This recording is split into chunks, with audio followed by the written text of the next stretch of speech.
हो गया तो जस्टिस को जेल जाना पड़ सकता है। हाँ जस्टिस हाँ कन्नन का आपने जिक्र किया। हाँ, बेसिक प्रोविजन है। अभी आप देखिए, पहला ये पार्ट हो गया। दूसरा पार्ट, इन सब का जो भी अन्याय ये वो जो भी हो गया, फिर भी नहीं मान रहे, तो फिर वो पर्सन जाएगा कोर्ट में, नीचे का कोर्ट, हाई कोर्ट, जो भी कोर्ट में रिट पिटीशन लगाएगा।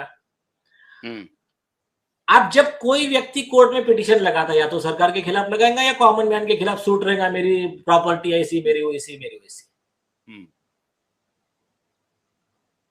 तो जो व्यक्ति पहला कोर्ट में जाता है, एफिडेविट लगाता है, उसको मैंडेटरी है कि उसने सच लिखने का और पूरी बात बताने की, छुपा के भी नहीं रखने का और झूठ भी नहीं बोलने का। नहीं तो उसको 7-7 साल की सजा का प्रावधान है, आईपीसी 191, 192, 193, 190। लेकिन प्रावधान ही रहता है, ये होता है। इतने झूठ बोले जा रहे हैं, इतने प्रोटेक्ट हो रहे हैं। आशुतोष, सुनिए, यही प्रॉब्लम है, लोगों को मालूम नहीं। कई लोगों को सजा हुई है, मैं सारे केस लॉ के साथ बोल रहा हूं। तो उसका पब्लिसिटी ये इसलिए नहीं होने देती कि दुकानदारी बंद हो जाएंगी। हाँ, ये बात है। हाँ, तो अभी उसमें प्रावधान है, इसने झूठा एफिडेविट दिया तो इसको सजा। और जब जवाब देना है, अगर कोई सरकारी अधिकारी या कोई अपोजिट पार्टी उसको जवाब देने का कोर्ट आदेश देता है, तो उसका प्रावधान है। आपने उस दिन वीडियो में देखा होगा, मैंने गडकरी साहब को पॉइंट आउट किया, मेरा केस लॉ मेरे पिटीशन में लगा हुआ है। उसकी जिम्मेदारी है इस केस से रिलेटेड सारे डॉक्यूमेंट कोर्ट के पास देने के, एफिडेविट के साथ। रिपोर्ट दे ही नहीं रहा है और एफिडेविट दे रहा है, तो ये उस आदेश का उल्लंघन है। तो ये जो है ना, ये सप्रेशन में आता है। सप्रेशन तो उसको रिपोर्ट देना ही पड़ेगा ना। रिपोर्ट दिया नहीं कि वो फंसा नहीं, वो जेल गया नहीं। कहानी तो ये है ना। सुनो, रिपोर्ट ही तो फिक्शस है उसका।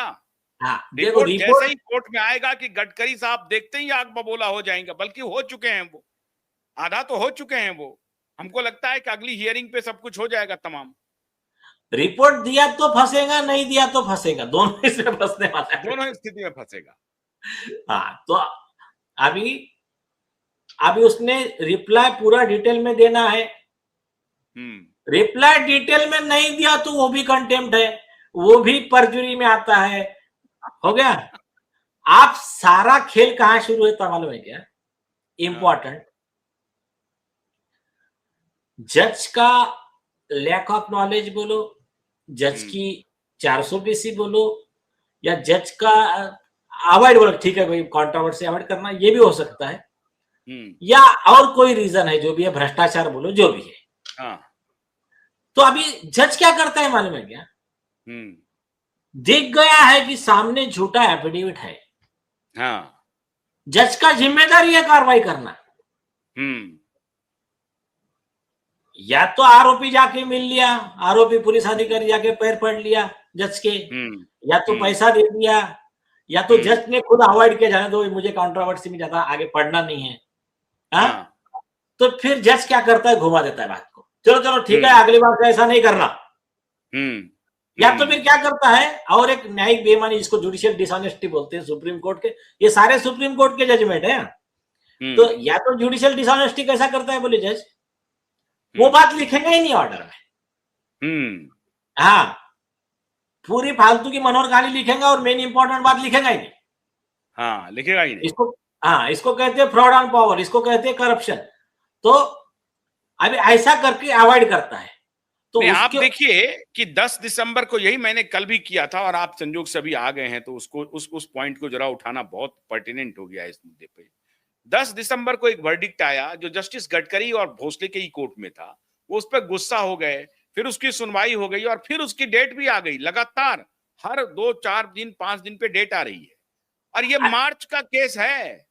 दिसंबर बीत रहा है, जस्टिस गडकरी के को सब मालूम है उनको, फिर भी वो पता नहीं, वो अभी तक वो निर्णय नहीं आया, एफआईआर का आदेश नहीं आया। नहीं, ठीक है, उनसे अपेक्षित था ऐसा ही कि अभी जो आपने जो वो वाला मैटर बोला ना, कुंदन पाटिल वाला, वो कल सुनवाई थी 19 तारीख को। 19 तारीख को एक जूनियर बता रहा था, अभी मैं कंफर्म कर रहा हूं उनके वकील से, कि उनको कोर्ट ने एडवोकेट जनरल को बुलाया था, तो उनको ये पूछा कि आप पुलिस वालों पे कार्रवाई कर रहे हो या हम आदेश दे, इस तरह का कुछ बात हुआ है। तो बताइए। हाँ, नहीं ठीक है ना, मुझे कंफर्म करने दीजिए, लेकिन यही यहाँ बेटी का बाप एप्लीकेशन लेके खड़ा है और वो कह रहे हैं उसका सुन रहा है, राम कहानी सुन रहे हैं पुलिस की कि वो क्या हुआ नहीं हुआ, CFR और ये सब बकवास सुन रहे हैं वो। नहीं, ये केस में मैं जज साहब को थोड़ा बेनिफिट ऑफ डाउट इसलिए देता हूँ, मैटर बहुत बड़ा है और मुंबई में थोड़ा इतना जो जिस तरह से वही बात करें, मैटर बहुत बड़ा है, मैं बड़ा आश्चर्य लग रहा है यार, कमाल हो गया। यहाँ जस्टिस कह रहे हैं कोई बड़ा नहीं है, कोई छोटा नहीं है, हमारे लिए कानून सबके लिए समान है। मैटर बड़ा का क्या सवाल है? कौन आदमी है महत्वपूर्ण नहीं है, कानून महत्वपूर्ण है, कानून सबके लिए समान है। अब वहां प्रधानमंत्री है, चाहे मुख्यमंत्री है, चाहे राजा है, उससे क्या लेना देना, या कोई मामूली आदमी है, खोमचे वाला है। Don't see who is right, see what is right. What is right फिर? अरे नीलेश जी, आप ऐसी बात करेंगे, कहेंगे कि मैटर बहुत बड़ा है। अरे वैसा नहीं, सुनिए मैं बेनिफिट ऑफ डाउट क्यों दे रहे हैं जज साहब को? अरे मैं डिफेंड मैं नहीं दूंगा। आप दीजिए, मैं नहीं दूंगा। मेरा तो सवाल, मेरा आप पूछिए, आप ये कहिए, हमें बताइए कि मैं जो ये सवाल पूछ रहा हूं, क्या ये गैर जिम्मेदाराना सवाल है? नहीं, आपका गलत नहीं, मैं आपको दोष नहीं दे रहा हूं, आपका गलत नहीं है। सुनिए, मैं आ रहा हूं, मुद्दे पे आ रहा हूं। तो अभी जिसने झूठा एफिडेविट दिया या जिसने कुछ छुपा के रखा, उस पर कार्रवाई करना मैंडेटरी है। सुप्रीम कोर्ट ने ABCD versus union of India 2020 का जस्टिस ललित का जजमेंट है, बाद में री पेरी कांसागरा का जजमेंट है, और बाद में इनको सबको रिलाय करके सुंदर वर्सेस स्टेट का 2023 का जस्टिस चंद्रचूड़ का 3 जज बेंच का जजमेंट है। तो ये तीनों, ये जजमेंट क्या कहते हैं मालूम है क्या? बहुत इंपॉर्टेंट चीज है, सारे जजेस भी सुन ले और सारे देशवासी सुने, कि अगर किसने झूठा एफिडेविट दिया, कोई पुलिस अधिकारी ने कोर्ट से कुछ छुपा के रखा और गलत जानकारी दी, और सिर्फ पुलिस अधिकारी को लागू नहीं, हर एक को लागू है जिसने झूठा कहा, वो लिटिजेंट है, अपोजिट है, वकील है, कोई भी है, तो उसके खिलाफ में कंटेम्प्ट, परज्यूरी और मतलब कॉस्ट इंपोज करना, ये कार्रवाई मैंडेटरी है। मैंडेटरी है, तो मैं वही कह रहा हूं नीलेश जी। एक मिनट मुझे कंप्लीट कर दो।